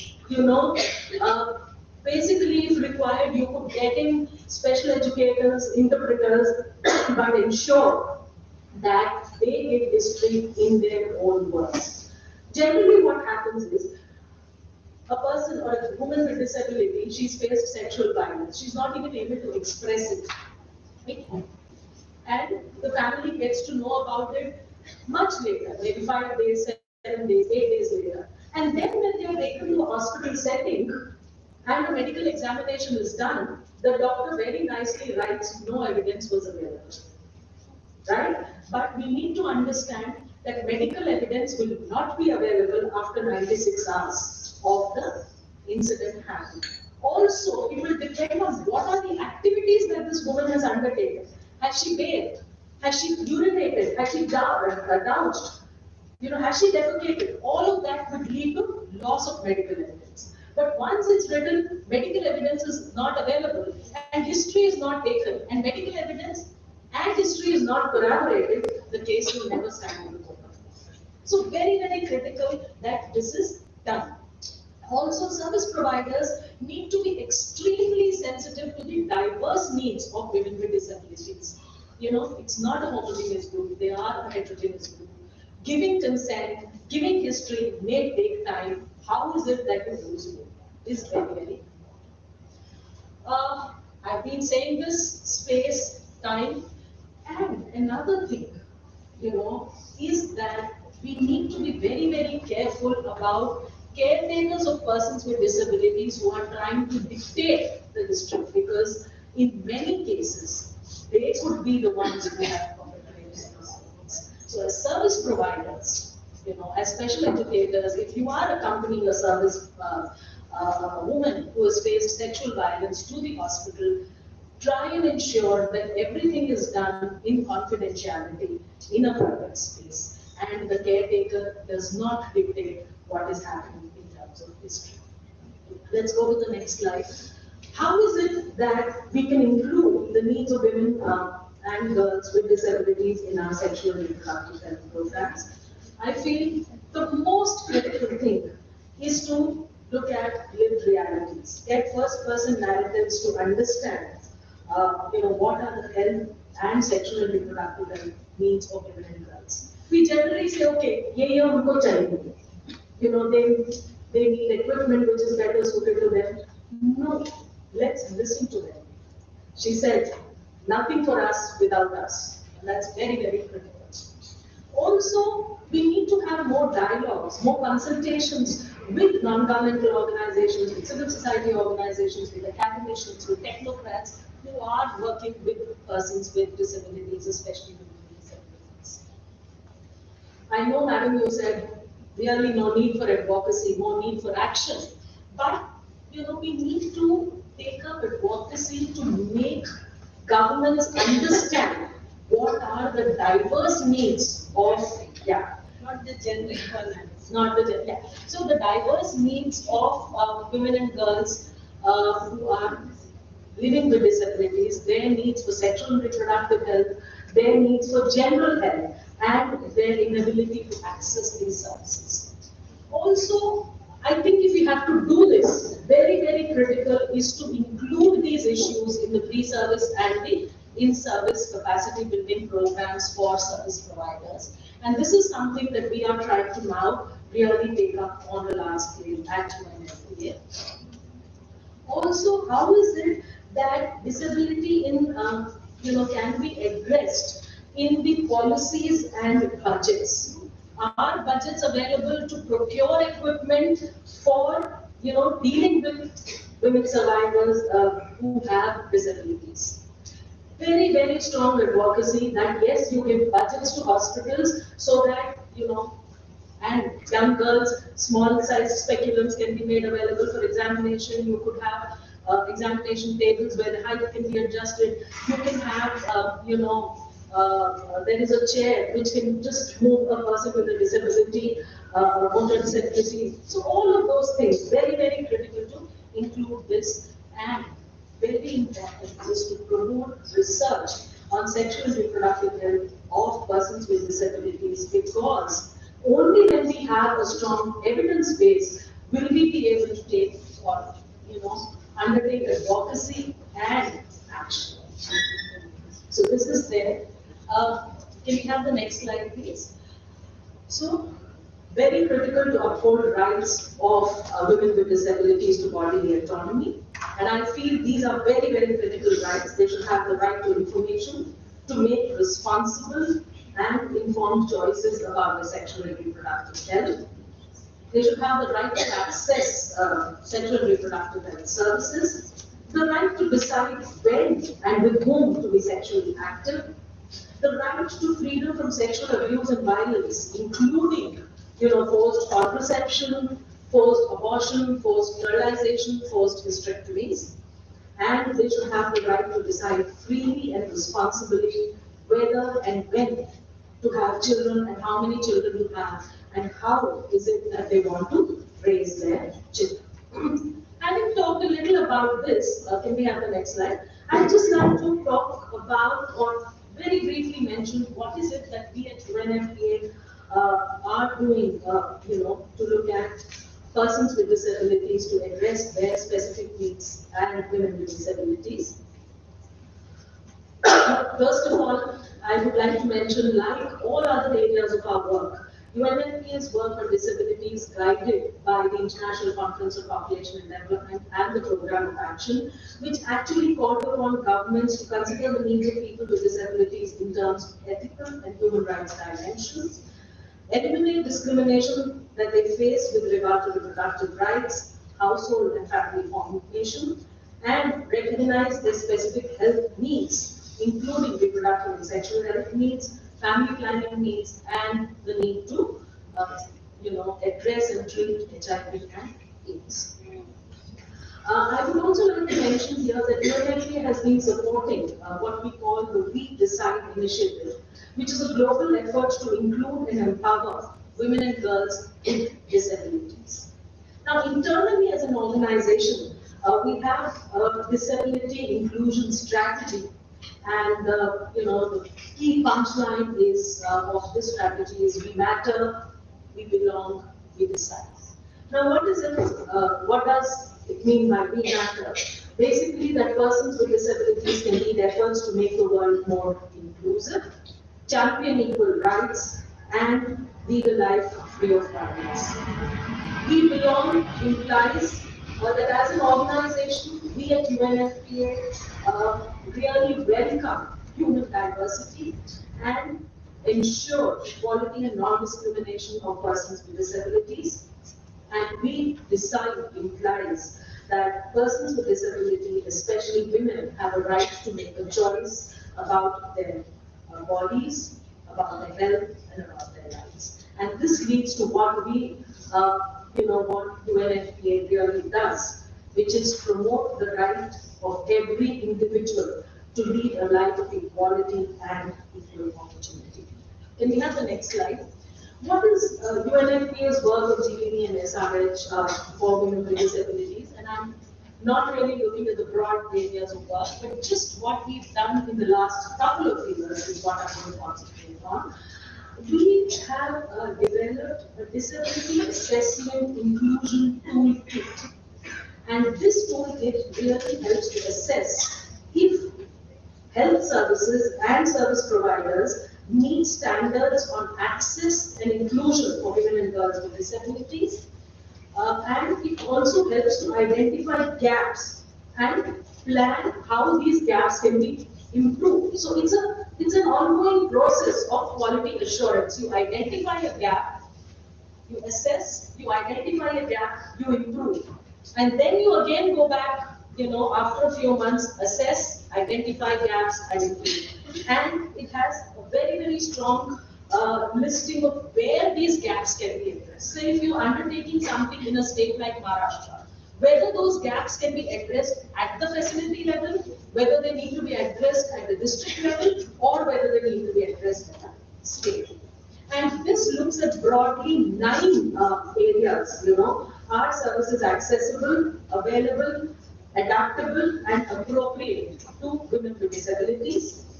Do they prioritize safety of a woman with disability? Is informed consent taken? How effective is the communication with the service provider?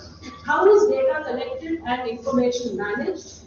Well, having said that, I would also like to mention here that our health management information systems across the country, do not even capture data on women facing violence and abuse. But this is something that we have tried to look at and are advocating that it can be integrated. And how are women with disabilities linked to other support services? Whether it's shelter, whether it's legal requirements, whether it's police, etc. The other thing we've done is, in order to build capacities of service providers, we've developed guidelines for providing gender-responsive rights-based services to address both GBD and sexual and reproductive health and rights for women with disabilities. The next slide, please. In India, what is it that we are doing? This was more an Asia-Pacific work that I told you, which is being adapted by several countries in India. In India specifically, 2 initiatives we've taken in the state of Odisha. One is the training of special educators on imparting life skills to adolescents with disabilities, and transaction of these life skills in schools for persons with disabilities. It is not restricted to girls with disabilities, but girls and boys equally. And this we have done in collaboration with the Kalinga Institute of Social Sciences. In Odisha, again, in collaboration with the Department of Social Security and Empowerment of Persons with Disabilities, we have established an innovation center for excellence for persons with disabilities. And this center mainly looks at technological innovations for persons with disabilities and how these technological innovations can be upscaled and made cost effective. So this is something that the lab has been established, but all processes are yet to be undertaken. We also supported the compilation of a monograph on insights and good practices on menstrual health and hygiene management for persons with disabilities.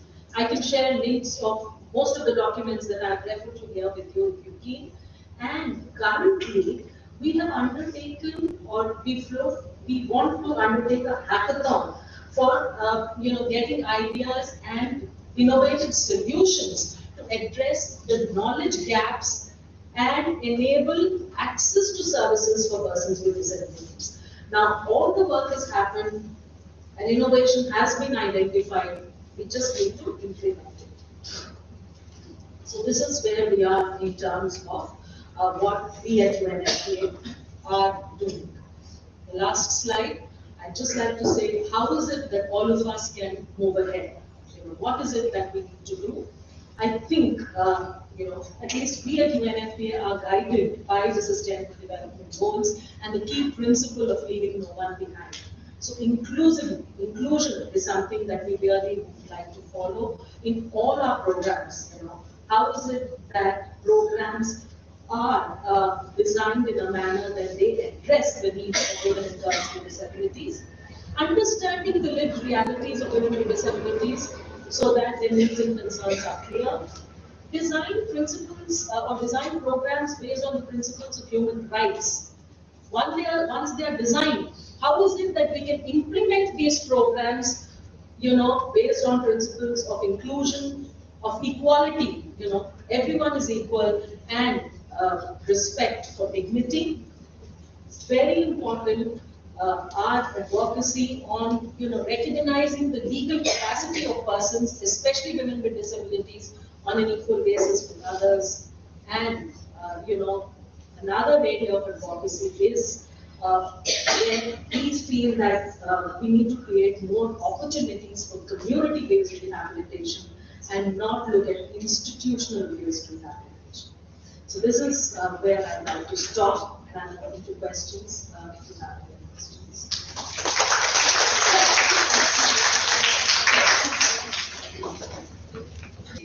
So this the tool is a tool to assess how services are. It is not questionable. It is to assess how health services are for providing For providing GBV and sexual and reproductive health services. I think I'm wrong.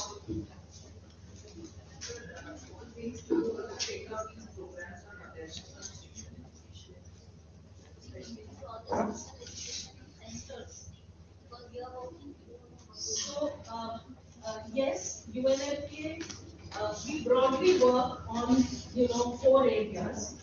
One is sexual and reproductive health. 2 is adolescent and young people's needs, especially sexual and reproductive health. 3 is gender and human rights, and 4 is population dynamics.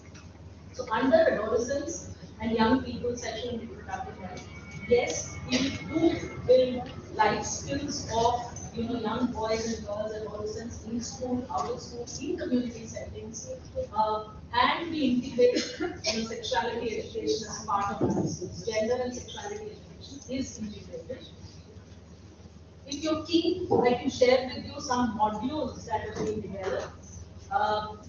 In fact, we had an office in Maharashtra. We developed a module on life skills for young boys and girls, and this was adapted by the government of Maharashtra for the Rashtriya Kishore Swasthya Karyakram, which is the national, flagship program for building life skills of boys and girls. So I can share that with you. I don't have a soft copy, but I can share a copy with Sujata.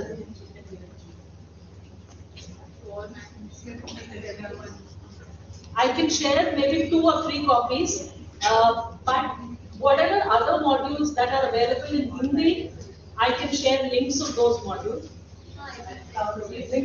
Yeah, we'll share. Yeah. Definitely. Definitely, so that you don't have to reinvent the wheel. Yes. So creative. Sure.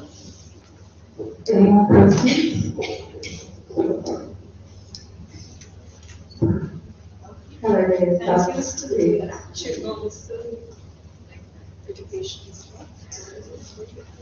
thank you so much, Dr. Rafi.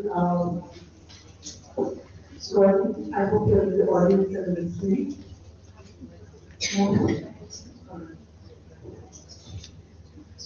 Thank you, ma'am. You raised a lot of questions for us, some of which we don't have answers to yet. But we acknowledge as part of you have empowered us today with your presentation, and we're very grateful to you for that. Thank you. It's time for a major break. So I request everyone to step aside for a few minutes, take a walk, a bio break, and come back in about 5 minutes. We will have a closing session at that time. And post which we will be taking the CRP, mandatory CRP group photograph. So all those who are wanting the CRP points, please do stay back. Even those who don't want the CRP points, please do stay back. Because the closing session is going to be a very interesting one. So we'll see you all in 5 minutes. Thank you. I must say that I'm really touched by the warmth of the affection